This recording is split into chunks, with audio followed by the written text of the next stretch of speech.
Okay, so this is an improvement, but why does no one dodge? So today we're going to be talking about the battle between Lance and Diantha from Pokemon Journeys episode 116. So let's waste no time and get right into it.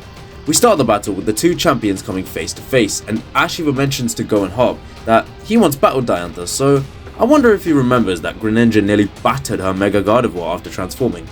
Probably not. But anyways, Lance then begins the battle by making a huge announcement to the trainers of Kanto and Johto, and as he says this, we see Richie watching along with Gold/Jimmy, Marina, and Jackson/Vincent, I don't know, which was an amazing and very surprising set of cameos.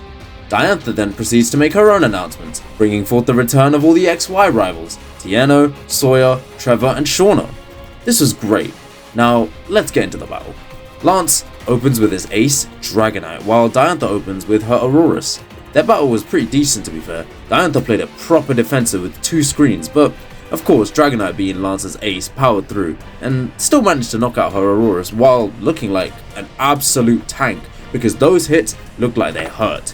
By the end of the battle, we could see that Dragonite is pretty damaged from everything, so Lance then recalls him to use later, which I think is a smart move, but then makes his grave mistake in this battle. Diantha sends out her Gourgeist next, which makes Jessie get really excited because she used to have one of her own, to which Lance sends out his Water-type Gyarados, which left him with another type disadvantage. He brought a Hydreigon for this battle as well, which resists Grass-type moves and would have been able to deal super effective Dark-type moves to Gourgeist. Lucky for Gourgeist, the two screens were also still in effect, so Gyarados' moves were weaker. It was also smart of Diantha to use Trick or Treat to make Gyarados weak to Ghost-type moves, but that meant we got a poorly animated battle between the two, and Gyarados hardly did anything against Gourgeist before it ultimately took the L, which is surprising because everyone thought Gyarados is Lance's ace. Lance then brings out his Hydreigon, who makes quick work of Gourgeist using two Dark Pulses. Honestly, he should have just used Hydreigon first, as he could have still had a full team against Diantha's Gardevoir and not had a full team weak to Fairy type moves. Oh well. My only issue is, why does no one tell their Pokemon to dodge like this is the games? Why would you just let your Pokemon sit there and get blasted? Oh well. Anyways, Diantha then brings out her final Pokemon, Gardevoir, who actually makes pretty quick work of Hydreigon after Mega Evolving, resulting in a one-hit KO. Like, bruh, what is this? Alan versus Leon? Anyways, Lance then brings back his injured Dragonite as he's now on the disadvantage. So to give him some extra stamina, he decides to Dynamax him, which I believe is a reference to the giant Dragonite from the original series. The Dynamax effect looked great here, and Lance makes great strategic plays to wear down Gardevoir, using the Hail to damage her, and then use his Max Dragon move to counteract the Shadow Ball. But now that's it.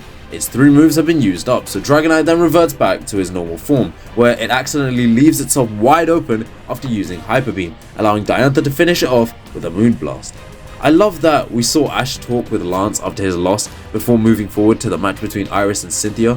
Finally, the battles are starting to get better, but even now, I don't know, something about them doesn't feel good enough to be considered a battle between champions, but at least we got to see each champion's full team. All in all, this battle was pretty good, even if they did Gyarados pretty dirty, but hey, what can you do? I just hope they take extra care with Iris versus Cynthia, considering how important those characters are, but I guess we'll have to wait and see. So once again, I appreciate you man taking your time to watch this video. Leave a like, subscribe, and bless.